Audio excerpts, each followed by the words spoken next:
Hello everyone. So welcome back on my YouTube channel AJ Physics. So as you know that हम लोग CSIR net का हम लोगों ने एक ऑनलाइन कोर्स स्टार्ट किया हुआ है और इस ऑनलाइन कोर्स में हम लोग क्लासिकल मैकेनिक्स को पढ़ रहे हैं शुरुआत से। क्लासिकल मैकेनिक्स में हम लोगों ने अभी तक बहुत कुछ पढ़ लिया है और अब ये हमारा लेक्चर नंबर 27 होगा। ठीक है। और 27 में हम लोग स्मॉल ऑसिलेशंस की बात कर रहे हैं। स्मॉल ऑसिलेशंस का एक पार्ट वैसे बेसिकली पहले हम लोग कर चुके हैं। ठीक है। और ये स्मॉल ऑसिलेशंस का सेकंड पार्ट होगा। लास्ट पार्ट में जो हम लोगों ने डिस्कस किया था वो था फ्रिक्वेंसी कैसे निकालनी है आपको इक्विलिब्रियम के अंदर। तो इक्विलिब्रियम के अंदर हम लोगों ने फ्रिक्वेंसी निकालना सीखा था लास्ट पार्ट के अंदर। आज भी हम लोग फ्रिक्वेंसी निकालना सीखेंगे स्मॉल ऑसिलेशंस में। बट यहाँ पर इक्विलिब्रियम टाइप की कोई ऐसी कंडीशन नहीं होगी। यहाँ पर सिंपल फ्रीक्वेंसी हम लोग निकालेंगे जैसे हम लोग निकालते हैं कि भाई नॉर्मल जो प्रॉब्लम है किसी प्रॉब्लम के लिए कैसे निकालते हैं फ्रीक्वेंसी। तो अगर लास्ट लेक्चर अगर आपने नहीं देखे हो तो आप लोग देख लेना। 26 लेक्चर तक हमारे हो चुके हैं। आज हमारा लेक्चर नंबर 27 है।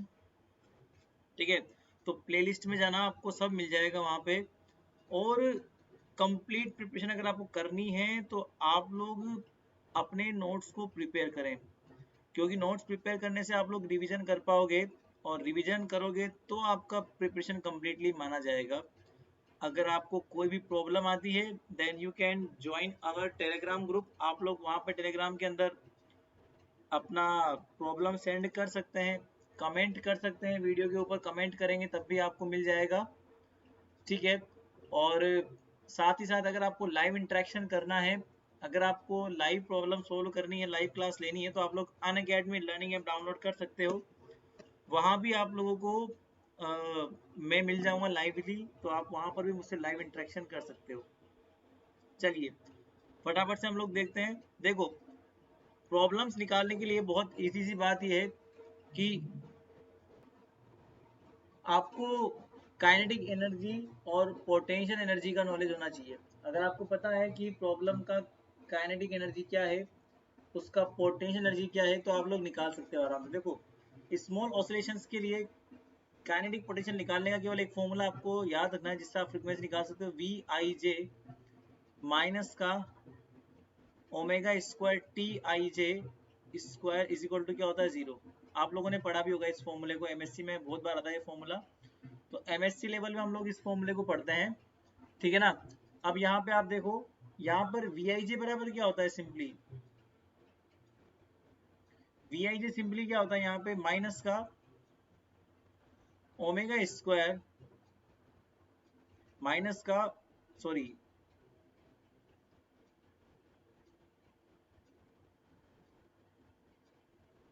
V I J is equal to क्या होता है, डेल टू वी, मतलब जो आपकी पोटेंशियल एनर्जी है ना, del two we upon del X I del X J. दो वेरिएबल के रेस्पेक्ट में जो जनरलाइज्ड कोऑर्डिनेट होंगे आपके, एक्स आई एक्स जे जनरलाइज्ड कोऑर्डिनेट है, तो उनके रेस्पेक्ट में बारी बारी से डिफरेंशिएशन। और टी आई जे बराबर क्या होगा हमारे पास में, del two T upon del X I dot और डेल एक्स जे डॉट। इसका मतलब क्या होता है कि जनरलाइज्ड वेलोसिटी के रेस्पेक्ट में डिफरेंशिएशन, ith और jth जो जनरलाइज्ड कोऑर्डिनेट, मतलब ये मैट्रिक्स एलिमेंट कहलाएंगे। ये आई जे का मतलब क्या हो जाएगा, यहाँ पे मैट्रिक्स एलिमेंट होंगे जिसकी value 1 2 3 and so on like very करेगी। तो यहाँ पे ये मैट्रिक्स एलिमेंट कहलाएंगे। मैं लिख देता हूँ T matrix always,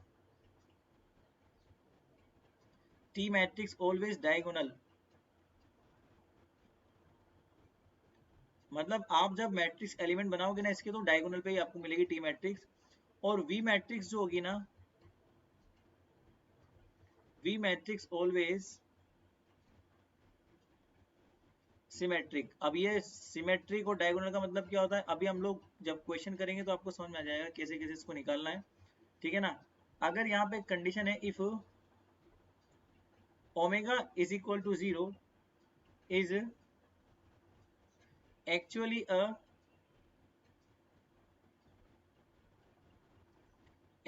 translational motion, actually a translational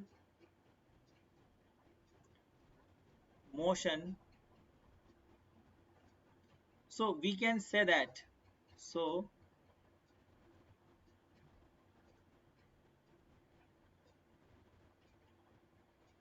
we can say that normal frequency is not zero.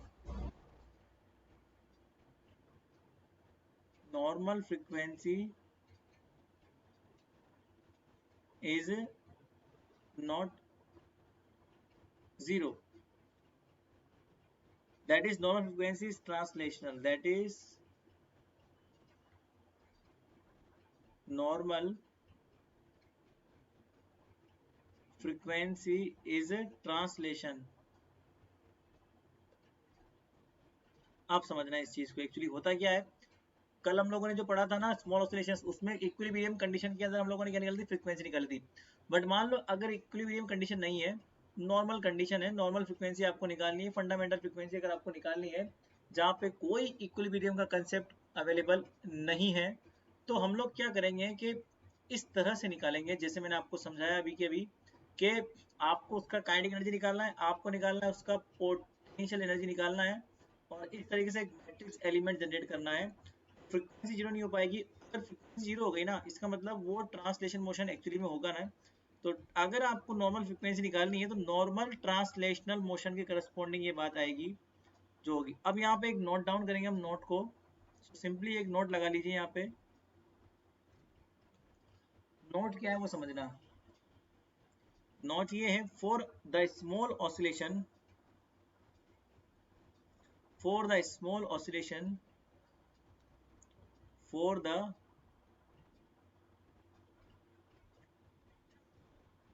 Small oscillation. यहाँ पे आप देखना जो आपको सवाल मिलेंगे वो किस रूप में मिलेंगे, तो वो देखना, problem Lagrangian should be in the form, problem Lagrangian should be in the form, मतलब कि आपको एक Lagrangian दिया होगा, या तो Lagrangian दिया होगा या फिर आपको Lagrangian निकालना पड़ेगा किसी पर्टिकुलर प्रॉब्लम का। Lagrangian अगर आपको दिया हुआ है तो फिर आपको उसमें से काइनेटिक एनर्जी और पोटेंशियल एनर्जी को डिस्टिंग्विश करना है। तो जो फैक्टर वेलोसिटी डिपेंडेंट है वो तो काइनेटिक एनर्जी कहलाएगा, और जो फैक्टर पोजीशन डिपेंडेंट है वो कहलाएगा पोटेंशियल एनर्जी। तो आपको लैग्रेंजियन दिया होगा या फिर आपको लैग्रेंजियन आइडेंटिफाई करना है, वहां से काइनेटिक एनर्जी और पोटेंशियल एनर्जी को आपको निकाल के निकालना है। फिर आपको जनरलाइज्ड कोऑर्डिनेट देखने हैं, कितने जनरलाइज्ड कोऑर्डिनेट है उस अकॉर्डिंग आपको मैट्रिक्स एलिमेंट जनरेट करना है। देखो सवाल आपको सिखाते हैं कैसे करते हैं, इस तरह की प्रॉब्लम के सवाल कैसे होते हैं वो समझना। सपोज जैसे यहाँ पे अब फ्रीक्वेंसी निकालने से पहले अब आपको दिखा दूं मैं कैसे निकालना है। क्वेश्चन नंबर 1, स्मॉल ऑसिलेशंस के जो सवाल है वो कैसे होंगे। क्वेश्चन नंबर 1, सपोज एक लैग्रेंजियन आपको गिवन है यहाँ पे, L is equal to half m x1 dot square plus half m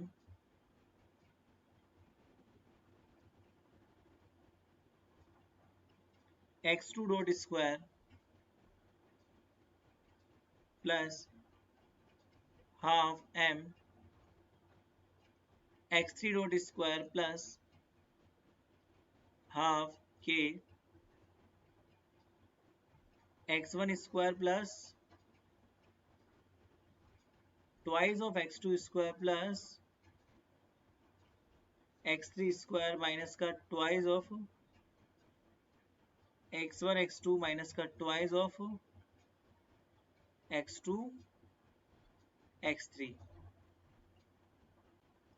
okay, तो आपको यहाँ पे एक लैग्रेंजियन गिवन है, ठीक है।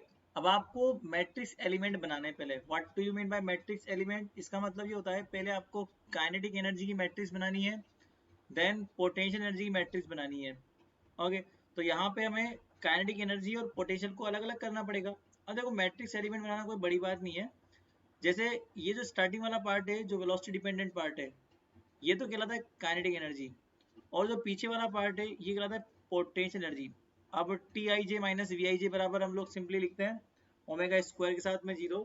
तो हाफ जो है वो तो कांस्टेंट है, तो हाफ को तो हम लोग इंक्लूड नहीं करेंगे बिकॉज हाफ आपका जो है वो कांस्टेंट है। देखो यहाँ पे अगर आप देखोगे टी बराबर क्या हो जाएगा वैसे, क्योंकि लैग्रेंजियन बराबर क्या होता है काइनेटिक एनर्जी माइनस पोटेंशियल, तो हाफ, और ये भी आपका m भी बाहर निकाल लो तो ये कितना हो जाएगा x1 डॉट स्क्वायर, और या फिर हम x1 डॉट स्क्वायर को अगर मैं ऐसे लिख दूं मान लीजिए x1 डॉट, तो आपको मैट्रिक्स बनाने में इजी रहेगा। x1 डॉट और x1 डॉट प्लस इसको लिख देते हैं हम लोग x2 डॉट और इसको भी x2 dot plus x3 dot और इसको भी x3 डॉट, ठीक है, ये बन जाएगा। और हमारे पास जब बात करते हैं पोटेंशियल एनर्जी की तो V बराबर कितना हो जाएगा हमारे पास, हम लोग जानते हैं काइनेटिक एनर्जी माइनस पोटेंशियल, तो यहाँ माइनस में लेना पड़ेगा आपको, तो माइनस का 1/2 के, ये हो जाएगा सिंपली माइनस माइनस बाहर लोगे तो ये हो जाएगा x1 plus twice of x2 plus x3 minus का ट्वाइस ऑफ x2 माइनस का ट्वाइस ऑफ x2 x3, ठीक है। नाउ अब यहाँ देखना आपको क्या निकालना है, मान लीजिए टीआईजे निकालना है। टीआईजे कहलाती है काइनेटिक एनर्जी मैट्रिक्स, तो इसमें हाफ वगैरह इंक्लूड मत करो आप लोग क्योंकि हाफ तो वैसे भी 0 के बराबर चला जाएगा। अब यहाँ पे आप देखो 3 वेरिएबल है x1 x2 x3, मतलब 3 जनरलाइज्ड कोऑर्डिनेट अवेलेबल है x1 x2 और x3।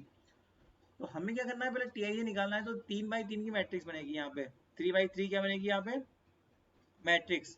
तो यहाँ पर पहला जो है आपका एलिमेंट है वो हो जाएगा del 2 t upon del x1 और डॉट, क्योंकि हमारे पास जो फॉर्मूला है वो क्या है del 2 t upon del x i dot del x j dot, है ना। तो 3/3 की बनेगी तो del x1 dot del x1 dot, ठीक है। उसी प्रकार से जब आप करोगे तो यहाँ पर क्या आएगा del 2 t upon del x1 dot del x2 dot, फिर del 2 t upon del x1 dot del x3 dot, ठीक है ना।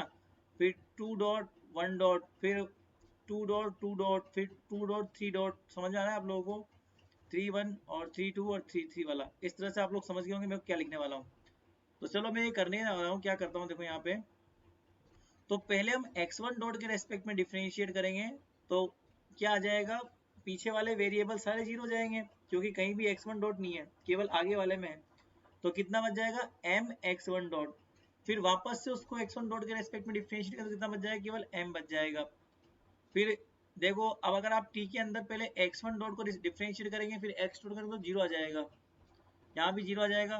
फिर पहले x2 डॉट के रेस्पेक्ट में फिर x1 ये भी 0 आ जाएगा, फिर x2 का x2 से करेंगे तो m आ जाएगा, फिर 0 आ जाएगा। फिर पहले 3 के रेस्पेक्ट में करेंगे तो फिर ये आगे वाला पूरा 0 हो जाएगा, और फिर 1 के रेस्पेक्ट में करेंगे तो फिर ये वाला भी 0 हो जाएगा, तो ये 0 0।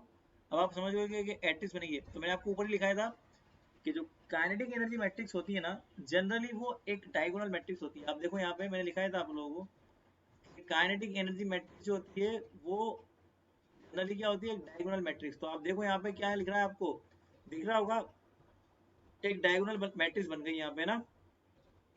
अगर मुझे निकालना है मान लीजिए वी आई जे, तो वी आई जे निकालने के लिए बेसिकली वही फंडा अपनाना है आपको। फॉर्मूला देखो आप लोग क्या लिखा हुआ है आपके पास फॉर्मूला, वी आई जे निकालने का फॉर्मूला क्या है, del 2v upon del x i del x j। i और j डिनोट करते हैं सिंपली जनरलाइज कोऑर्डिनेट को। अब जनरलाइज कोऑर्डिनेट हमारे पास x1 x3 है, तो कैसे लिखेंगे del 2v, पहले हम करेंगे x1 x1, फिर del 2v upon x1 x2, फिर करेंगे del 2v अपॉन x1 और x3, फिर करेंगे del 2v अपॉन x2 और x1, del 2v upon x2 और x2, फिर करेंगे del 2v अपॉन x2 और x3, del 2v upon x3 x1 del 2v upon x3 x2 del 2v upon x3। अब आप लोग समझ गए होंगे करना क्या है। तो मैं पहले v देखता हूँ, v क्या है। पहला एलिमेंट निकालना है तो पहले x1 के रेस्पेक्ट में करेंगे, फिर दोबारा से x1 के रेस्पेक्ट में करेंगे। x1 के रेस्पेक्ट में करेंगे तो एक तो ये वाला बच जाएगा, है ना, और एक ये वाला बच जाएगा, बाकी कहीं भी x1 नहीं है। फिर दोबारा x1 के रेस्पेक्ट में करेंगे तो ये वाला फैक्टर तो जीरो हो जाएगा, है ना, केवल इसका हो जाएगा। तो कितना बच जाएगा यहाँ पे, माइनस का k बच जाएगा और कुछ नहीं बचेगा। क्या बच जाएगा यहाँ पे, माइनस का k बच जाएगा। तो ये मैट्रिक्स कैसी बन जाएगी, यहाँ बच जाएगा माइनस का k। फिर आप लोग पहले x2 के रेस्पेक्ट में कर दो। x2 के रेस्पेक्ट में करेंगे तो ये वाला बच जाएगा और एक ये वाला, ये दोनों बच जाएंगे x2 के रेस्पेक्ट में। फिर वापस x1 के रेस्पेक्ट में करोगे तो ये वाला जीरो हो जाएगा। यहाँ पर क्या बच जाएगा, माइनस का ट्वाइस के बच जाएगा और तो कुछ नहीं बचेगा, ठीक है। और ट्वाइस के से यहाँ भी ट्वाइस लगा हुआ है ना, तो ट्वाइस से क्या हो जाएगा, ट्वाइस कैंसिल हो जाएगा। ट्वाइस से ट्वाइस क्या हो जाएगा, कैंसिल हो जाएगा। तो कितना बच जाएगा यहाँ पे, के बच जाएगा बस। फिर वापस से हम लोग पहले x3 के रेस्पेक्ट में करेंगे तो x3 में ये भी आ जाएगा और एक ये भी आ जाएगा, है ना। तो x3 के रेस्पेक्ट में एक तो ये भी आएगा, ये वाला भी आ जाएगा और एक ये वाला भी आ जाएगा। इसका मतलब वापस से फिर x1 के रेस्पेक्ट में करोगे तो ये वाला तो जीरो हो जाएगा, केवल पीछे वाला बच जाएगा माइनस का x1। अच्छा कहीं भी नहीं है, यहाँ भी x2 है, कुछ भी नहीं है, तो फिर जीरो आ जाएगा। फिर x1 कहीं भी नहीं है ना। फिर देखो, फिर x1 के रेस्पेक्ट में करना है, फिर x2 के रेस्पेक्ट में करना है। तो x1 के रेस्पेक्ट में करोगे, फिर x2 के रेस्पेक्ट में करोगे तो वो टर्म छाटो जहाँ पे x1 और x2 दोनों हो। वो टर्म कौन सी है हमारे पास, वो टर्म ये वाली है। इस टर्म में x1 भी है और x2 भी है। तो पहले x2 के रेस्पेक्ट में करो, फिर x1 में करोगे तो माइनस माइनस क्या हो जाएगा, प्लस। फिर वापस से दोनों में x2 वो टर्म ये वाली है, इसको देखोगे तो यहाँ कितना हो जाएगा, ट्वाइस ऑफ k, है ना। बट यहाँ पे आप देखोगे ना एक चीज, तो ट्वाइस ऑफ k तो है,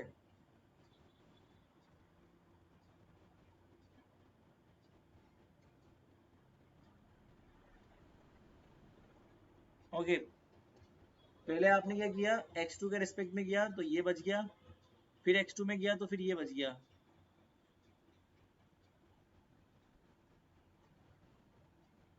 वन बाई वन।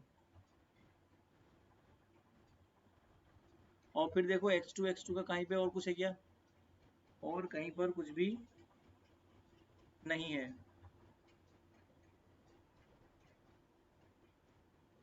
फिर यहाँ पे कितना बच जाएगा, x3, पहले x3 के रेस्पेक्ट में करेंगे, फिर x2 के रेस्पेक्ट में करेंगे। तो x3 के रेस्पेक्ट में करोगे, फिर x2 में, तो फिर ये वाला फैक्टर बच जाएगा पीछे की तरफ। दोनों अलग अलग है, ये x2 और ये x3 है, तो दोनों डिफरेंट डिफरेंट वेरिएबल है। तो डिफरेंट डिफरेंट वेरिएबल के लिए यहाँ पे 2 अवेलेबल है और यहाँ भी 2 अवेलेबल है, तो 2 से 2 कट जाएगा तो कितना बच जाएगा, k बच जाएगा, ठीक है। फिर यहाँ पे x3 x1 तो कहीं भी नहीं है तो जीरो जाएगा। फिर x3 x2 है, x3 x2 कहाँ पर है, x3 x2 है यहाँ पर अवेलेबल।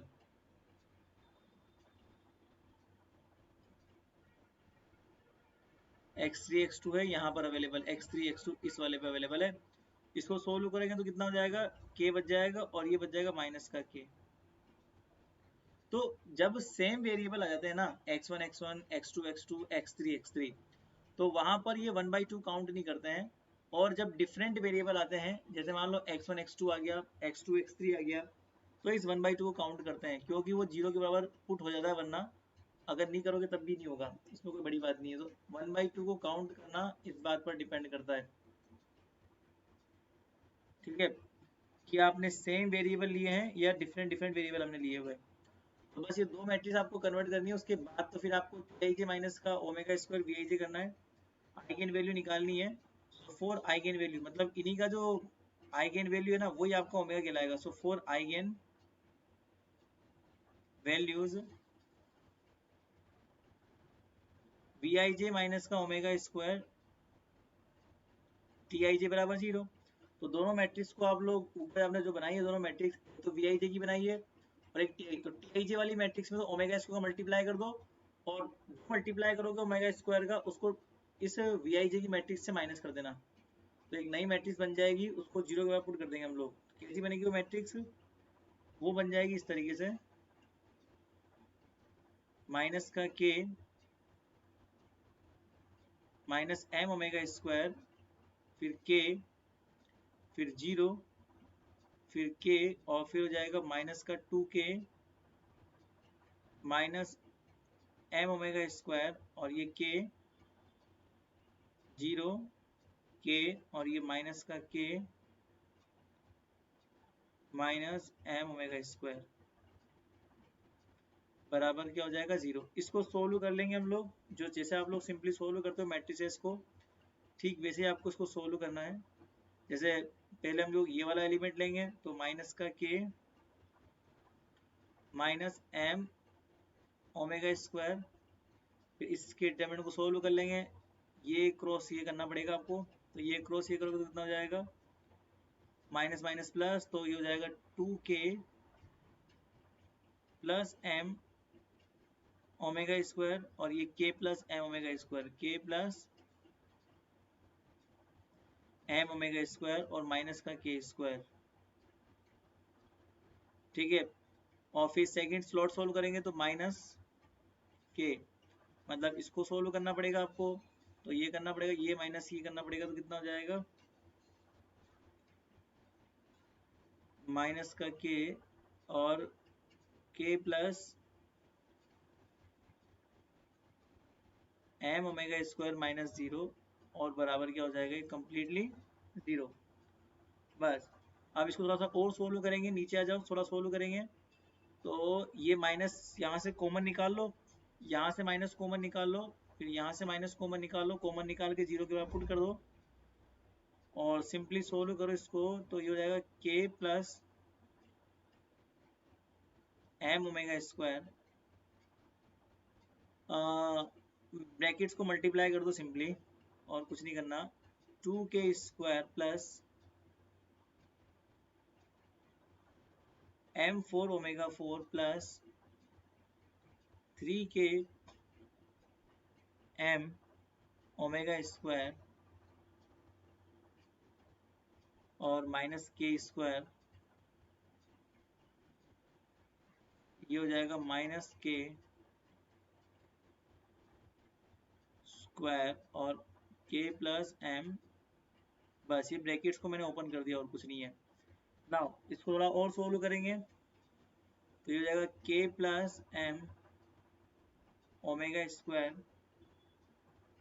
और यहाँ पर 2k स्क्वायर है, यहाँ पर माइनस का k क्यूब है, तो 2k स्क्वायर और एक k स्क्वायर, 2k स्क्वायर में से k स्क्वायर तो कितना बचेगा? k स्क्वायर बच जाएगा, तो k square plus m4 omega 4 plus 3k m omega square, 3k m omega square और माइनस का k स्क्वायर। ठीक है, क्योंकि यहाँ पे आप देखोगे ना, तो ये k क्यूब बचा हुआ है, यहाँ पर क्या बच रहा है? k क्यूब माइनस का m omega square k square, एक तो यहाँ माइनस का k क्यूब बच रहा है, और ये बच रहा है माइनस का m omega square k square. ठीक है, तो इसको भी हम लोग लिख देते हैं माइनस का k स्क्वायर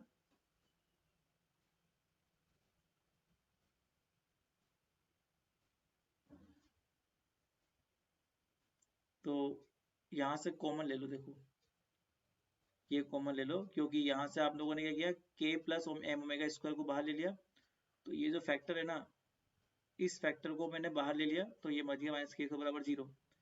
फिर थोड़ा और सोल्व कर लो, k plus M omega square, देखो ये वाला फैक्टर दोनों में से कॉमन आ रहा था, तो मैंने कॉमन ले लिया बाहर ही। फिर आगे देखोगे तो इसको थोड़ा सा और सोल्व करो, k स्क्वायर से k स्क्वायर कैंसिल हो जाएगा, कितना बच जाएगा? ये m4 omega 4 plus 3k m square omega square बराबर 0। थोड़ा और सोल्व करो इसको, तो ये कितना हो जाएगा, k m square omega square और ये हो जाएगा m omega square plus k, और ये इधर सिंपली देखोगे तो कितना हो जाएगा, m omega square plus 3k, m omega square plus 3k। और ये तो सिंपली मैंने सोल्व कर दिया इसको बाहर निकाल के, m omega square plus 3k, इसको हम सिंपली दो पार्ट में डिवाइड कर सकते हैं। तो यहाँ पे तीन ब्रैकेट बन गए हमारे पास, m स्क्वायर ओमेगा स्क्वायर बराबर 0 बन गया एक तो, ठीक है ना।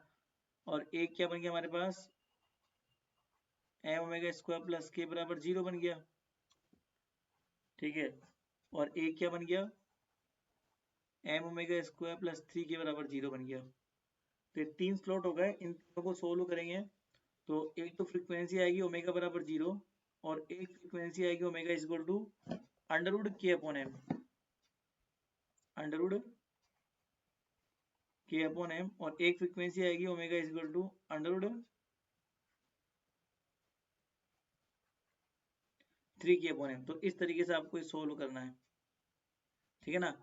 अब इस तरह से आपको केवल लैग्रैंजियन देखना है, पहले एक बार लैग्रैंजियन निकालना, फिर काइनेटिक एनर्जी देखनी है, पोटेंशियल एनर्जी देखनी है, जनरलाइज्ड कोऑर्डिनेट देखने हैं कितने जनरलाइज्ड कोऑर्डिनेट अवेलेबल है, फिर उस अकॉर्डिंग आपको टी मैट्रिक्स और एक वी मैट्रिक्स कन्वर्ट करनी है। और फिर उसके बाद में ये जो मैट्रिक्स है आइगन वैल्यू निकालने वाली, V I J minus omega square T I J, इसको लेके सोल्व करना है।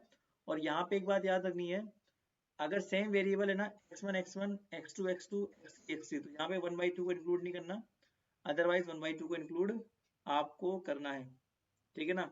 क्योंकि ये दो बार मल्टीप्लाई होगा, x1 x2 x2 x1, तो ये दो बार से चलेगा। तो यहाँ पर देखो आप, अगला वाला क्वेश्चन देखो, आपको थोड़ा और समझ आ जाएगा। कैलकुलेशन वाला पार्ट अब आप खुद करोगे, मैं आपको थोड़ा वाला हिंट कर दूंगा नेक्स्ट क्वेश्चन में करना क्या होता है। देखो क्वेश्चन नंबर जो 2 है आपका, उसमें आपको लैग्रेंजियन दिया हुआ है, इसमें थोड़ा और क्लियर हो जाएगा आपके लिए। L is equal to b, अब यहाँ पे 1/2 को लफड़ा ही नहीं है, θ1 dot square plus θ2 dot square plus, ये आपको गिवन है, और इसी के साथ में दिया हुआ है माइनस का a 3 plus θ1 square plus θ2 square plus θ3 square minus का θ1 θ2 माइनस का θ2 θ3 और माइनस का θ3 θ1। इसे करते हैं देखो अब, तो इसमें हमें देखो काइनेटिक एनर्जी और पोटेंशियल एनर्जी को अलग अलग करना है। तो जो हमारा एक्चुअल मेथड है ना, जो मैं बोलता हूँ कि 1/2 को नहीं लेना है अगर दो सेम वेरिएबल है, तो वहाँ 1/2 को नहीं लेना है। तो उसका रीजन बताऊंगा मैं क्यों नहीं लेते 1/2 को, और जो डिफरेंट वेरिएबल है उनमें क्यों लेते हैं 1/2 को। तो उसके पहले पहले 1/2 लगा लेता हूँ मैं, ताकि आप लोगों को दिक्कत नहीं आएगी कि 1/2 को लेने का नहीं लेने का रीजन क्या है। तो L बराबर क्या हो जाएगा हमारे पास, सपोज मैंने 1/2 लगा दिया ताकि मेरा मेथड काम कर जाए। 1/2 को नहीं लेना है ना, अगर सेम वेरिएबल है तो 1/2 को नहीं लेना, पहले 1/2 लगा दो। अगर 1/2 लगाया है तो यहाँ पे 2 मल्टीप्लाई हो जाएगा θ1 dot plus twice of θ2 dot plus twice of θ3 dot और θ3 डॉट। फिर यहाँ भी 1/2 लगा दो, तो 1/2 लगाया है, और a तो फिर यहाँ पर 2 मल्टीप्लाई भी करना पड़ेगा आपको, तो ये 6 हो जाएगा, 6 plus twice of θ1 plus twice of θ2 plus twice of θ3 और माइनस का ट्वाइस ऑफ θ1 θ2 माइनस का ट्वाइस ऑफ θ2 θ3 माइनस का ट्वाइस ऑफ थीटा 3 और थीटा 1, यहाँ पर थीटा 1 है, थोड़ा गलती कर दी मैंने, थीटा 1, ठीक है ना। तो लाइक दिस। अब यहाँ पे आप देखो वही सेम चीज, पहले हम बनाएंगे वी मैट्रिक्स और फिर बनाएंगे हम लोग क्या बोलते हैं, वी मैट्रिक्स बनानी है और टी मैट्रिक्स बनानी है। थोड़ा सा उसको अगर थोड़ा और मॉडिफाइड करें हम लोग, देखो यहाँ पर ट्वाइस ऑफ थीटा 1 है, थीटा 2 थीटा 1 है, ठीक है, सब कुछ लिखा हुआ है यहाँ पे। तो चलिए इसको थोड़ा सा और मैं एक बार लिख दूं, तो L बराबर क्या हो जाएगा, 1/2 b, ये काइनेटिक एनर्जी में तो कोई चेंज नहीं है, ट्वाइस ऑफ थीटा 1 डॉट और theta 1 dot plus twice of theta 2 dot और theta 2 dot plus twice of theta 3 dot और थीटा 3 डॉट। यहाँ तो कोई दिक्कत नहीं है, यहाँ थोड़ा मॉडिफाइड करेंगे, 1/2 a 6 plus twice of theta 1, ठीक है, प्लस ट्वाइस ऑफ थीटा 2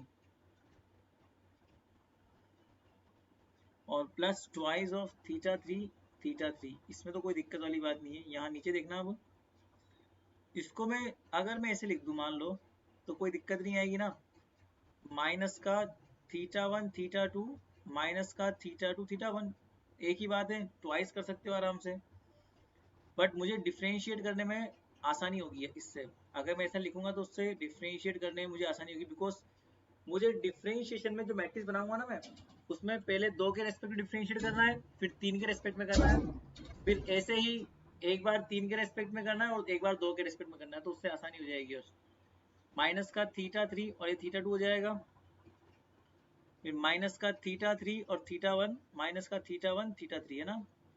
तो जितने भी ट्वाइस थे ना वो मैंने अलग अलग कर लिए। अब जब मैं बनाऊंगा, ये देखो ये जो आपका है ये कहलाता है काइनेटिक एनर्जी, जिसमें डॉट आता है, जिसमें जनरलाइज्ड वेलोसिटी आती है ना, वो तो कहलाता है काइनेटिक एनर्जी।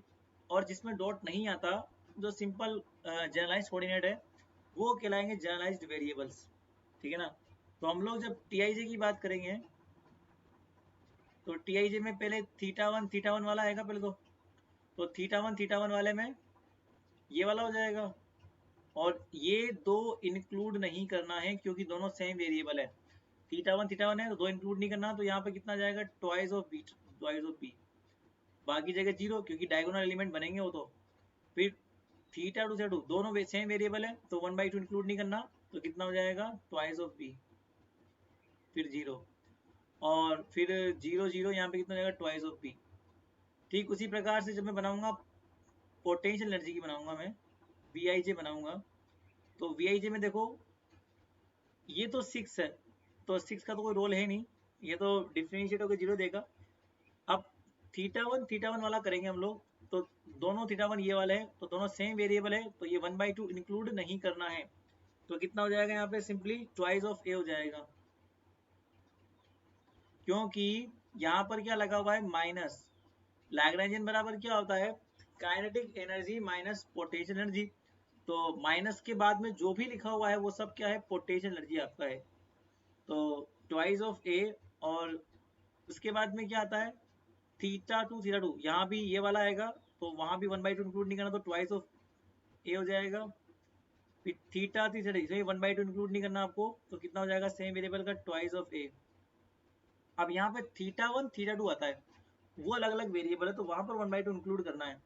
तो थीटा 1 थीटा 2 कहाँ पर है हमारे पास, थीटा 1 थीटा 2 हमारे पास ये है, तो पहले हम लोग थीटा 2 के रेस्पेक्ट में करेंगे, फिर हम लोग थीटा 1 के रेस्पेक्ट में करेंगे, ठीक है ना। तो कितना बच जाएगा, दोनों दो बार आ रहा है, तो ये ट्वाइस ऑफ हो जाएगा, तो 2 से 2 कट जाएगा बाहर वाला, तो यहाँ बच जाएगा माइनस का ए, यहाँ बच जाएगा माइनस का ए, और यहाँ बच जाएगा माइनस का ए, क्योंकि theta 1 theta 2 theta 2 theta 3 theta 3 theta 1, तो इस तरह से आपका हो जाएगा, सारे मैट्रिक्स एलिमेंट ही बन जाएंगे।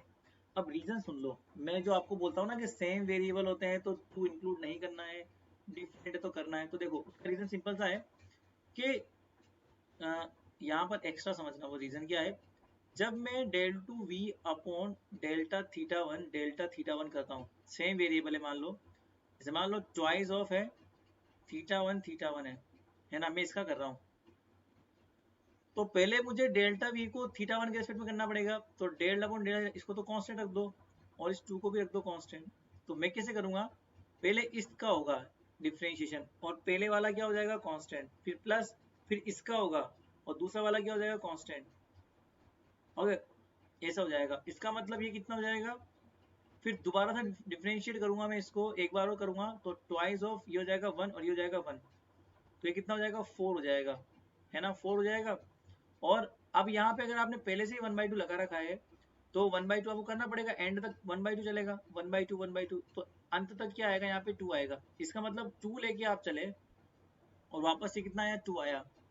तो ये जो आगे वाला 1/2 है उसका तो कोई रोल रहा ही नहीं, है ना।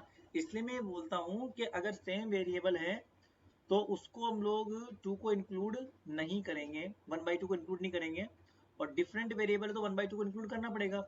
अब जैसे मान लो डिफरेंट वेरिएबल ये वाले हैं, suppose theta one theta two है, डिफरेंट वेरिएबल है ये, तो पहले थीटा वन के रेस्पेक्ट में करना पड़ेगा, फिर थीटा टू के रेस्पेक्ट में करना पड़ेगा। तो ये जो आपका 2 है वो 1/2 से कैंसिल हो जाएगा, तो केवल सिंपल ए बच जाएगा हर जगह। इसको भी देख लेते हैं हम एक बार, देखो 1/2, अगर सपोज डिफरेंट वेरिएबल है, यहाँ थीटा वन है या थीटा टू है, और ये twice of theta one theta two है, तो ये 2 से 2 तो कट जाएगा आपका, इसमें कोई बड़ी बात नहीं है, ठीक है। पहले आपको थीटा टू के रेस्पेक्ट में करना पड़ेगा, तो थीटा टू के रेस्पेक्ट में थीटा वन कांस्टेंट हो जाएगा, तो del upon delta theta one, इसको तो रख दो यहाँ पे, ये कांस्टेंट हो जाएगा। थीटा टू के रेस्पेक्ट में क्या हो जाएगा, इसका वन, फिर हम लोग इसके रेस्पेक्ट में करेंगे तो कितना हो जाएगा, थीटा वन का थीटा वन में वन हो जाएगा। इसलिए देखो 2 से 2 कट गया, तो 2 को इंक्लूड कर लिया मैंने, तो 2 का रोल हो गया, यहाँ पे 1 आ गया, तो सिंपल डिफरेंशिएशन है।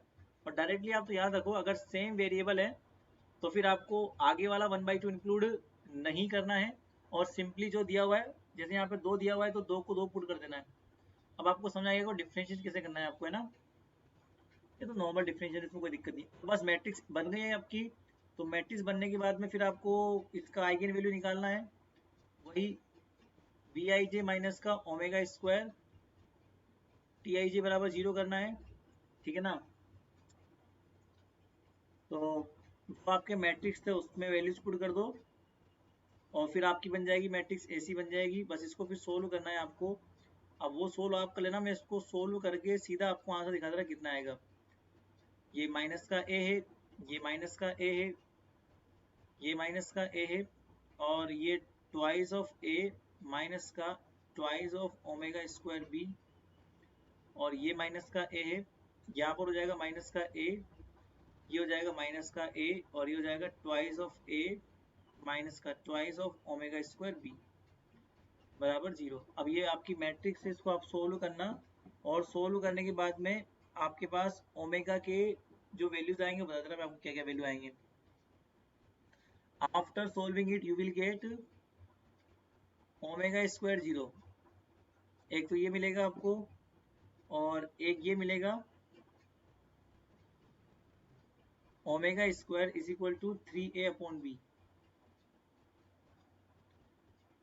3a upon 2b। तो ये इसकी फंडामेंटल नॉर्मल मोड्स, फ्रीक्वेंसी के नॉर्मल मोड्स कहलाते हैं ये कहलाएंगे फ्रीक्वेंसी के नॉर्मल मोड्स, ठीक है। नॉर्मल मोड्स का मतलब नॉर्मल फ्रीक्वेंसी जो आप बोलते हो, किसी भी इक्वेशन की स्मॉल ऑसिलेशंस के लिए फ्रीक्वेंसी निकालते हो आप लोग, तो इस तरह से ये नॉर्मल फ्रीक्वेंसी कहलाएगी आपकी। इक्विलिब्रियम वाली कंडीशन हमने कल पढ़ी ली, वो स्पेशल केस था इक्विलिब्रियम वाला, तो ठीक है। और ये नॉर्मल केसेस हैं जहाँ पे हम लोग नॉर्मल फ्रीक्वेंसी के मोड्स निकालते हैं, ठीक है। तो बहुत सिंपल मेथड है, आपको ये अपनाना है। अब कुछ एग्जांपल और मैं करवा दूं ताकि आप लोग थोड़ा और सीख जाओगे कैसे निकालना है। एग्जांपल नंबर 3, एग्जांपल नंबर 3 देखो, लैग्रेंजन सीधा निकाल के दे रहा हूं मैं आपको, मे भी आपको क्वेश्चन में लैग्रेंजन ना दिया हो और लैग्रेंजन आपको निकालना पड़े, या फिर आपको काइनेटिक एनर्जी निकालना पड़े, पोटेंशियल आपको निकालना पड़े। तो half plus 1/2 m y dot square minus का 1/4 k 3x square plus twice of x y plus, identify तो हो ही गया आपको कि इसमें काइनेटिक एनर्जी कौन सी है और इसमें पोटेंशियल एनर्जी कौन सी है, और ये पता हो गया कि दो है जनरलाइज कोऑर्डिनेट एक्स और वाई। तो अगर दो जनरलाइज कोऑर्डिनेट है तो 2/2 की मैट्रिक्स बनेगी इसकी। तो मैं अब सीधे ही आपको लिखा था तो आप एक्सपर्ट हो गए हो गए। ठीक है, ये बराबर सेम सेम वेरिएबल एक्स और एक्स वेरिएबल है तो दो को इंक्लूड नहीं करेंगे, तो यहाँ पे कितना हो जाएगा m, ये 0 0, यहाँ पे कितना हो जाएगा m, Y Y variable V I G निकालोगे तो यहाँ पे वी आई जी कितना हो जाएगा आपका ये हो जाएगा 3/2 के, यहाँ पे दो देखो मेरी बात सुनो, 1/2 को इंक्लूड नहीं करेंगे ना आगे वाले, बट यहाँ तो 1/4 है, तो 1/4 है तो 1/4 को दो पार्ट में स्प्लिट कर लो, 1/2 1/2, तो एक 1/2 तो इंक्लूड नहीं करेंगे बट दूसरा वाला 1/2 इंक्लूड करेंगे ना हम लोग। तो यहाँ पर कितना बच जाएगा 3/2 और 3/2 के, और यहाँ पे हो जाएगा 3/2 के। अब यहाँ पे एक्स वाई वाला था तो यहाँ पे इंक्लूड करना पड़ेगा, तो यहाँ कितना हो जाएगा k/2 और ये k/2। फिर वही मैट्रिक्स बनाना, इसकी सोल्व करना, तो इसके जो नॉर्मल मोड्स है वो कितने आएंगे, omega is equal to under root k/m और अंडरवुड 2k/m। तो इस तरीके से आइगन वैल्यू आपकी निकल जाएगी। तो आपके एग्जाम में इस तरह से आते हैं आपके क्वेश्चन कि कोई प्रॉब्लम दी होती है आपको, उन प्रॉब्लम के लिए आपको निकालना होता है नॉर्मल मोड्स या फिर नॉर्मल फ्रीक्वेंसी आपको निकालनी होती है। नॉर्मल फ्रीक्वेंसी पूछता है आपके एग्जाम में, कुछ नहीं पूछता। क्वेश्चन नंबर 4 देखते हैं। वैसे ज्यादातर तो ना वो फ्रीक्वेंसी स्टेबल इक्विलिब्रियम से पूछता है, वो जो हमने कल पढ़ा था ना इक्विलिब्रियम वाला काम, वहां से पूछता है। ये वाले क्वेश्चन तो एक आध दो बार देखे गए हैं एग्जाम में, मैं आपको एग्जाम्पल करा दूंगा आज की आज ही, ज्यादा क्वेश्चन आए नहीं आपके एग्जाम में फ्रीक्वेंसी निकालने वाले नॉर्मल मोड से, बिकॉज थोड़े लंबे पड़ जाते हैं ये, मैट्रिक्स बनाओ फिर उनको सोल्व करो लाइक दिस। बट फिर भी एक तो मैं कराऊंगा आपको, लास्ट ईयर का क्वेश्चन है वो। तो यहाँ पे आप देखोगे टी आई जे आपको निकालना पड़ेगा, पहले आपको निकालना पड़ेगा इसका टी आई जे। तो टी आई जे निकालने के लिए आप लोग क्या करोगे, वही m 0 0 m, समझ में आ गया वो कैसे निकालना है। वी आई जे निकालना पड़ेगा आपको इसका, तो वी आई जे निकालने के लिए 0 k/2 और ये k/2 0, ठीक है ना, क्योंकि ये सेम वेरिएबल है दोनों x1 x1 x2 x2, तो 1/2 इंक्लूड नहीं करेंगे। यहाँ पर ऐसा कोई नहीं है x1 x1 x2 x2 वाला, तो यहाँ पर केवल x21 x21 वाला है, 1/2 को इंक्लूड करेंगे तो ये k/2 आपका आ जाएगा, तो ये k/2 आ जाएगा। तो नॉर्मली आप लोग इसे निकाल सकते हो। फिर इसका फ्रीक्वेंसी निकालोगे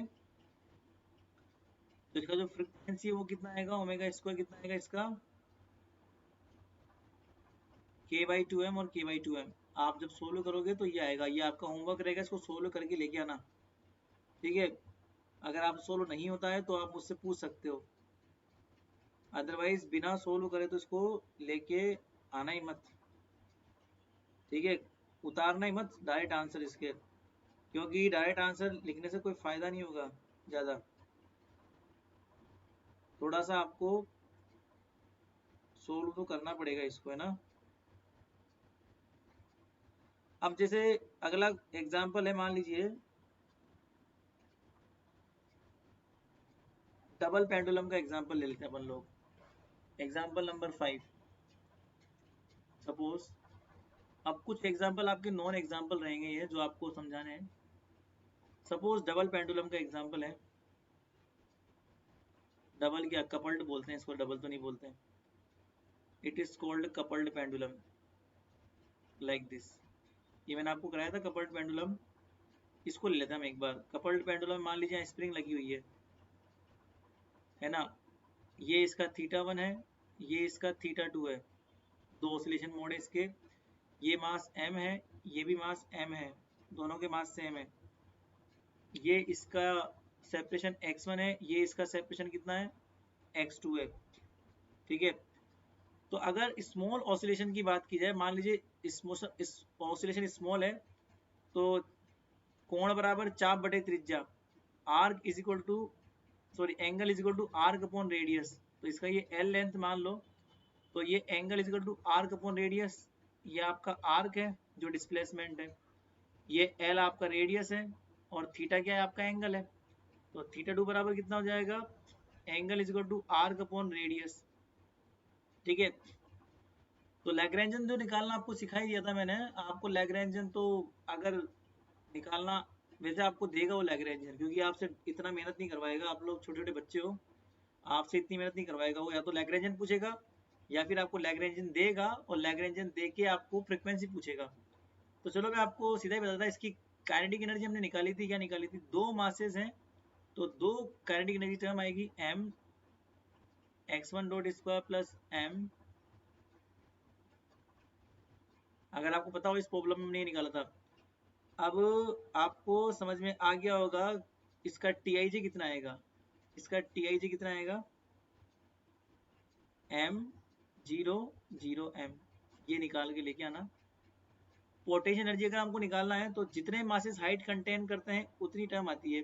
अब यहाँ पे मासेस तो हाइट कंटेन कर रहे हैं दोनों, ये आपका रेफरेंस पॉइंट है मान लो, तो दोनों ही मासेस हाइट कंटेन कर रहे हैं। अब वो आप रेफरेंस पॉइंट कहाँ मानते हो उस पर डिपेंड करता है। तो यहाँ पे हम लोग देख लेते हैं कि mgl और नीचे की तरफ हाइट कंटेन अगर करेगा ये पार्टिकल यहाँ से, तो mgl और यहाँ से ये हाइट कंटेन कितना करेगा, l cos थीटा 1 है ना, वो भी नेगेटिव में, माइनस का mgl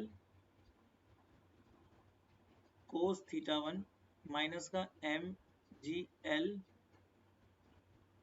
cos थीटा 2, दो मासेस दो हाइट कंटेन कर रहे हैं और दो, अब ये स्प्रिंग भी तो लग रही है ना, इस स्प्रिंग का भी तो आएगा, और ये स्प्रिंग दो मासेस से कनेक्टेड है और दोनों मासेस का डिस्प्लेसमेंट x1 x2 है ना, तो स्प्रिंग की वजह से माइनस का x1 माइनस x2 का होल स्क्वायर करना पड़ेगा अपन लोगों को, है ना, ये इतना काम करना पड़ेगा भाई। फिर ये आपका निकल जाएगा, अब स्मॉल ऑसिलेशन है तो थीटा स्मॉल हो जाएगा, अगर थीटा स्मॉल होता है तो कोस थीटा अप्रोक्सीमेटली क्या होता है, 1 minus theta square upon 2, theta को डिपेंडेंट तो लाना पड़ेगा अदरवाइज समस्या हो जाएगी, तो 1 माइनस थीटा स्क्वायर अपॉन 2 करना पड़ेगा। थोड़ा इसको मॉडिफाइड कर दो तो v बराबर कितना हो जाएगा, माइनस का mgl 1 minus theta 1 square upon 2 minus का mgl 1 minus theta 2 square upon 2 plus का हाफ के,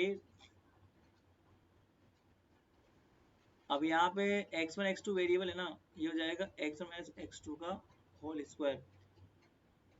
अब यहाँ पे आप देखो थीटा 1 थीटा 2 को हम लोग x1 x2 में कन्वर्ट कर लेते हैं ताकि इजी पड़ेगा आपके लिए, क्योंकि x1 x2 वेरिएबल है, हम लोगों ने वेरिएबल x1 x2 माने हैं ना, तो x1 x2 ही लेना, तो थीटा 1 के ऊपर इतना लोड मत डालो, तो थीटा 1 बराबर पुट कर दो x1 upon L, theta 2 put कर दो x2 अपॉन एल, ये पुट करना, ये आपका होमवर्क रहेगा। और फिर इसका निकालना वीआईजे, मैं आपको दिखा दे रहा वीआईजे कितना आएगा इसका, इसका वीआईजे आएगा k plus mg upon L minus का k और ये आएगा k plus mg upon L, ठीक है ना। फिर वही मैट्रिक्स निकालोगे, इसका आप लोग ओमेगा निकालना पड़ेगा आपको, तो ये आपको निकालना पड़ेगा, इसका फ्रीक्वेंसी निकालनी पड़ेगी, तो ओमेगा 1 इसका आएगा plus minus under root g upon l, और ओमेगा 2 बराबर कितना आएगा, plus minus under root g upon l plus twice of k upon m, ठीक है ना। इस तरह से आपको निकालना पड़ेगा, बिकॉज x1 x2 दो ही जनरलाइज कोऑर्डिनेट है हमारे पास, तो इसको हम क्या बोलते हैं, कपल्ड पेंडुलम। इसका नाम क्या है, प्रॉब्लम का नाम क्या है इसका, कपल्ड पेंडुलम, क्योंकि दो पेंडुलम को हम लोगों ने कपल्ड किया हुआ है, इसलिए इसका नाम क्या है, कपल्ड पेंडुलम। और इस पेंडुलम के लिए हमने फ्रीक्वेंसी निकाल ली, इस तरीके से निकालनी है आपको। अब एग्जाम्पल नंबर 6 करते हैं फटाफट से, और वो एग्जाम्पल होगा डबल पेंडुलम का, है ना। एग्जाम्पल नंबर 6 करेंगे, एग्जाम्पल नंबर 6, और वो एग्जाम्पल होगा डबल पेंडुलम का। अब डबल पेंडुलम क्या होता है, दो पेंडुलम कनेक्ट होते हैं एक दूसरे से, एक पेंडुलम दूसरे पेंडुलम से लटका हुआ रहता है, वो कपल्ड पेंडुलम था और ये डबल पेंडुलम है। जैसे ये ओरिजन है, ये आपका सिंगल पेंडुलम है, ये उसका θ1 एंगल है, ये L1 लेंथ है, ये मास m1 है जिसके कोऑर्डिनेट x1 y1 है, और ये दूसरा पेंडुलम लटका हुआ है, तो ये डबल हो गया पेंडुलम, ये θ2 हो गया और ये L2 हो गया और ये m2। सोल्व किया हुआ है हम लोगों ने, इसका लैग्रेंज निकाला हुआ है पहले भी, तो हमें पता है। अब देखो मैंने पहले आपको बेसिकली x1 लेके बताई थी पूरी बात, यहाँ पर आप लोगों को मैंने x1 लेके बताया था पूरा मामला, है ना। हमने ऊपर बताया था पूरा x1 मामला लेके बताया था, मतलब x1 x2 कार्टेशियन में लेके बताया था। अब मैं चाहूँ ना तो इस प्रॉब्लम को स्फेरिकल या फिर कार्टेशियन के साथ साथ उसमें भी सोल्व कर सकते हैं हम लोग पोलर सिस्टम में। तो चलो मैं इसको पोलर में सोल्व करता हूँ। तो अगर आपने इसका निकाला काइनेटिक एनर्जी, तो जितने मासेस उतनी काइनेटिक एनर्जी आ जाती है, मतलब कि half m1 x1 dot square plus y1 dot square plus half m2 x2 dot square plus y2 dot square, ऐसे निकालते हैं हम लोगों ने, पहले भी निकाला हुआ है। फिर हम लोगों ने x1 x2 की वैल्यू सोल्व की हुई है, सब कुछ छठक्रम किए हुए थे पहले बहुत सारे, है ना। तो जब हमने सब कुछ सोल्व किया हुआ था, पहले निकाला हुआ था इसका लैग्रेंजियन, तो वो काइनेटिक एनर्जी कितनी निकल गई थी हमारे पास, 1/2। आप ऊपर पीछे का पलट के देखना कैसे निकाली थी हमने, ये निकालती m1 m2 L1 square θ1 dot square plus m2 L1 L2 θ1 dot θ2 dot plus half m2 L2 और θ2 डॉट स्क्वायर। ये है इसका काइनेटिक एनर्जी, जो आप देख सकते हो, जो हमने लैग्रेंज निकाला था, हमने निकाली थी ये। तो जब आप इसका TIG निकालोगे ना, तो इसका TIG कितना आएगा, m1 प्लस m2। अब यहाँ पे जनरलाइज कोऑर्डिनेट केवल थीटा है, θ1 θ2, θ1 और θ2 दोनों जनरलाइज कोऑर्डिनेट इसका, तो L1 स्क्वायर और ये है m2 L1 L2 और ये है m2 L1 L2 और यहाँ पे आ जाएगा m2 L2 m1 L2 का स्क्वायर, यहाँ पर स्क्वायर भी होना चाहिए, तो ये स्क्वायर भी आएगा यहाँ पे, ठीक है। तो ये तो इसका TIG निकलेगा। अब अगर हम बात करते हैं पोटेंशियल एनर्जी की, तो आप लोग जब देखोगे ना पहले, तब मैंने आपको लिखवाया हुआ है पोटेंशियल एनर्जी कैसी होती है इसकी। जितने मासेस हाइट कंटेन करते हैं उतनी ही पोटेंशियल एनर्जी की टर्म आती है ना। तो यहाँ पर V बराबर कितना हो जाएगा, पहला वाला मास ने हाइट कंटेन किया हुआ है, तो पहले वाले मास ने हाइट कंटेन किया हुआ है कितना, ऊपर देखो आप लोग, तो माइनस का m1g y1 माइनस का m2g y2, मतलब कि L cos θ1। ऊपर देखोगे तो y1 y2 क्या हो जाएगा, ये कोऑर्डिनेट कहलाएगा, ये y1 है जिसे हम क्या बोलते हैं, L1 cos θ1, और वो जाता है L2 cos θ2 लाइक दिस। तो ये कितना हो जाएगा, माइनस का m1g L1 cos θ1 माइनस का m2g L1 cos θ1 माइनस का m2g L2 cos θ2, ऐसे आता है ना ये। फिर इसको हम लोग सोल्व करेंगे, थोड़ा सा और सोल्व करेंगे, तो ये हो जाएगा माइनस का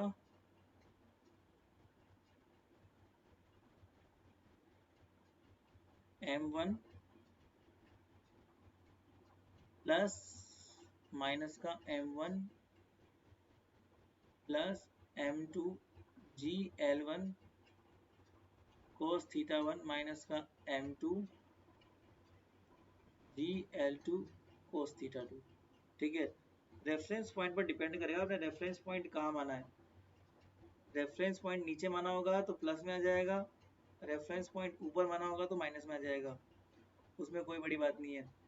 ठीक है, अब आप जब इसका निकालोगे वी आई जे माइनस जो भी आपका है V I J minus omega square T I J आप निकालोगे, सोल्व करोगे तो इसका फ्रिक्वेंसी कितना आ जाएगा,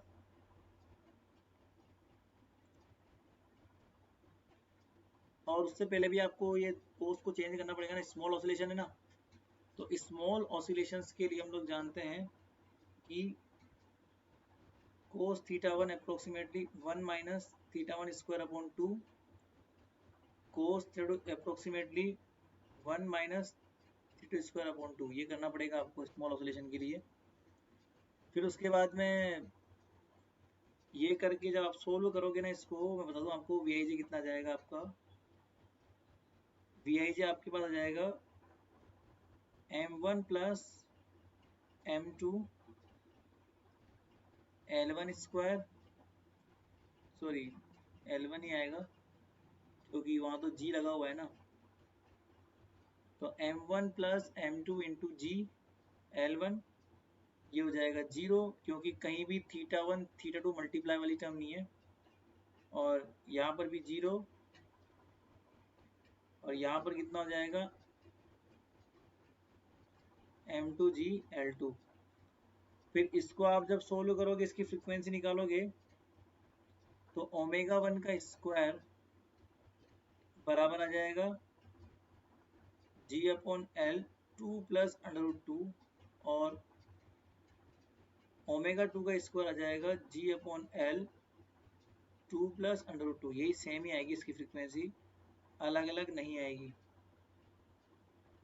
ठीक है, तो ऐसे आपको प्रॉब्लम्स के लिए निकालना है, कैसे कैसे निकालना है आपको, तो पहले आपको टी आई जे पता करना है, फिर आपको वी आई जे पता करना है, फिर वो मैट्रिक्स इक्वेशन लगानी है टी आई जे माइनस का ओमेगा स्क्वायर वी आई जे का स्क्वायर, फिर उसको सोल्व करना है।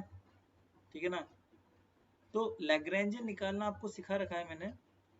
लैग्रेंजियन निकालने में कि आपको काइनेटिक एनर्जी निकालनी पड़ती है और आपको निकालनी पड़ती है पोटेंशियल एनर्जी, है ना, तो आपको फ्रिक्वेंसी निकालने में केवल यही लफड़ा है कि आपको पहले काइनेटिक एनर्जी निकालनी है, फिर आपको निकालनी है पोटेंशियल एनर्जी, फिर उसमें मैट्रिक्स एलिमेंट बनाने हैं, मैट्रिक्स एलिमेंट बनाने के बाद में फिर कोई दिक्कत नहीं आती है, फिर तो आप लोग इजीली उसको संभाल सकते हो, फिर तो मैट्रिक्स को सोल्व करना है और कुछ नहीं है, मैट्रिक्स सोल्व करने के बाद तो आपका आ जाएगा answer.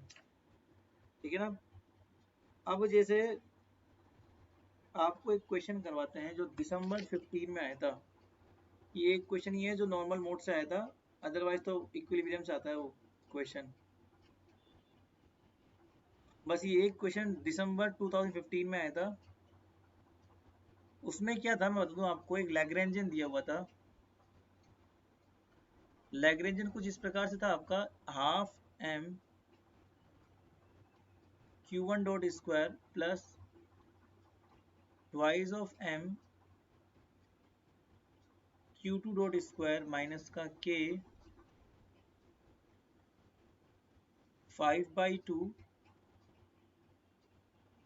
q1 square plus twice of q2 square, ये आपको दिया हुआ था दिसंबर 2015 में आया था ये, और आपसे पूछा हुआ था the frequency of its normal modes, मतलब कि नॉर्मल मोड्स की फ्रीक्वेंसी आपसे पूछी हुई थी, है ना, तो कोई बड़ी बात नहीं है इसमें। देखो जो डॉट वाले पार्ट होते हैं ना वो काइनेटिक एनर्जी कहलाते हैं, मतलब टी बराबर कितना आपके पास में 1/2 m, है ना, तो 1/2 m को तो बाहर निकाल लो, और हम लोग जो करते हैं वही हमारा method, half q dot square plus 4 q2 dot square, ऐसे करते हैं ना, काइनेटिक एनर्जी आगे वाला पार्ट होती है इसमें डॉट लगा होता है, और 1/2 को हम लोग बाहर निकाल लें ताकि मैट्रिक्स बनानी ईजी हो जाती है। तो टी आई जे बराबर क्या हो जाएगा, 1/2 को इंक्लूड नहीं करना because q1 q1 q2 q2 दोनों वेरिएबल्स हैं, मैं q1 q1 q2 q2, तो यहाँ पर 1/2 को इंक्लूड नहीं करना, तो यहाँ पे m हो जाएगा, यहाँ पे 0 हो जाएगा, यहाँ पे 0 हो जाएगा, यहाँ पे कितना हो जाएगा 4m हो जाएगा। फिर पोटेंशियल एनर्जी बराबर कितना हो जाएगा, 1/2 को बाहर निकाल लो, के लिखेगा यहाँ पे, यहाँ हो जाएगा 5 Q1 स्क्वायर और 1/2 को बाहर निकाला है तो ऑब्वियस बात है +4 Q2 स्क्वायर माइनस का 8 Q1 Q2। तो 1/2 को इंक्लूड नहीं करना Q1 Q2 Q2 में, बट अगर डिफरेंट वेरिएबल है तो करना है। तो यहाँ पर जब हम लोग Q1 करेंगे तो 5K हो जाएगा, 1/2 को बाहर निकाला तो ये कितना हो जाएगा हमारे पास 5K, और ये हो जाएगा Q1 Q2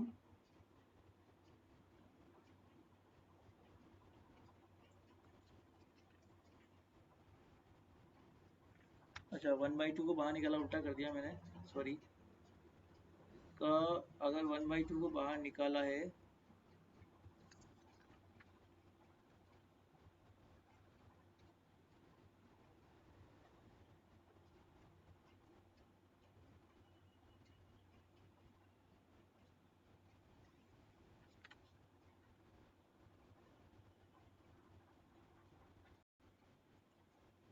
ओके, तो यहाँ पर बेसिकली ये 5/2 नहीं है, यहाँ पर 5/4 है, ये गलत लिख दिया था यहाँ पे।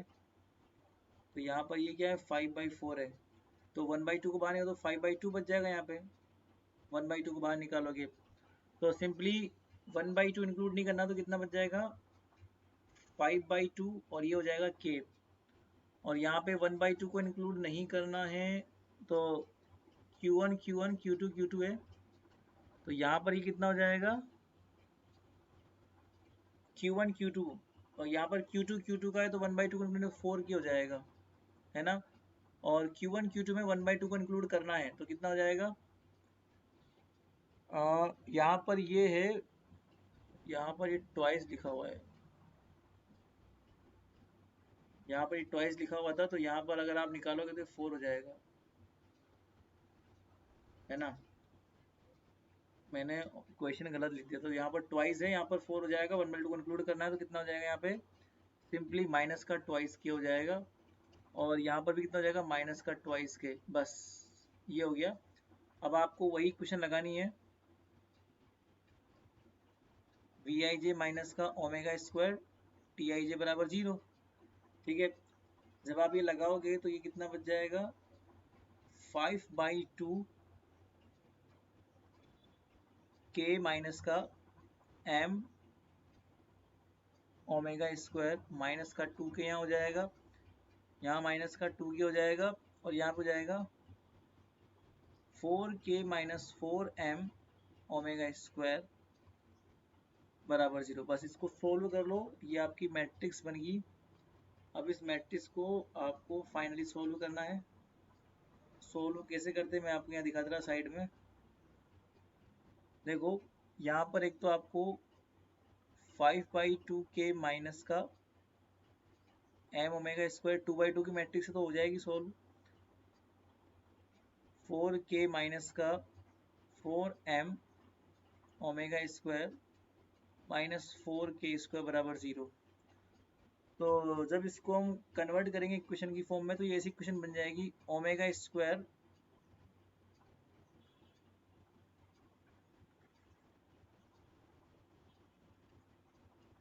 M स्क्वायर ओमेगा 4, ये बन जाएगी